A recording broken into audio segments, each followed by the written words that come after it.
Henry Cejudo has ruined his legacy. Now, in my opinion, I don't think he should have retired when he did. It made no sense. He retired at 33 years old when he was double champ, and that in itself wasn't that bad.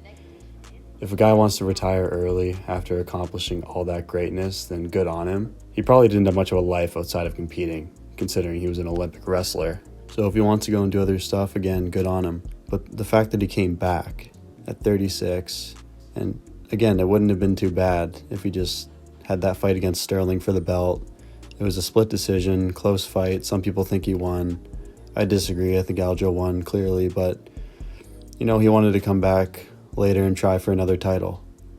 He made a good effort at it. He lost. Now might as well go back into retirement, right? I mean, you're 37 years old.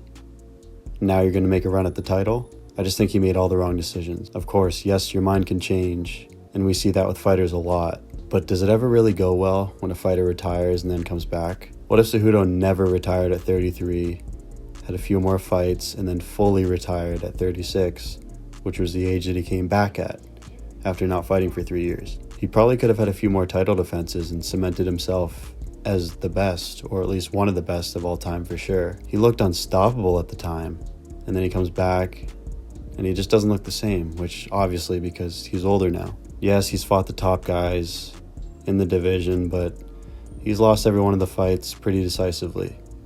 Yes, I know the eye poke with the fight against Song. I get it.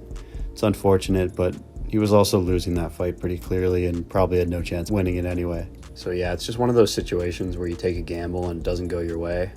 And that's just how it goes sometimes. Tried to get money out of the UFC. They thought he didn't want him to retire. In reality, the UFC really didn't care about him.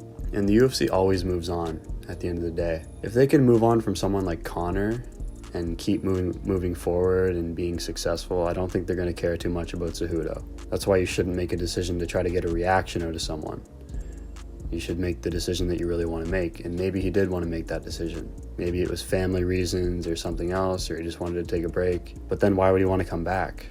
Because he missed it? That's kind of like going back with an ex because you missed them. Should you really do it? Probably not, but maybe, depending on the situation. I just think with what the UFC pays guys, you should probably just get the most out of your prime, especially when you're champ and you can get those pay-per-view points. That's really probably the only chance of Cejudo getting paid real good money. You probably can't afford to take 3-year layoffs in the middle of your prime like that, especially with what Cejudo gets paid now.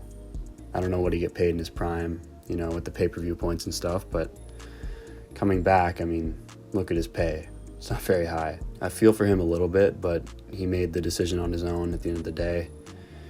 And like I said, I never agreed with it, and I always thought it was weird when he retired at the time.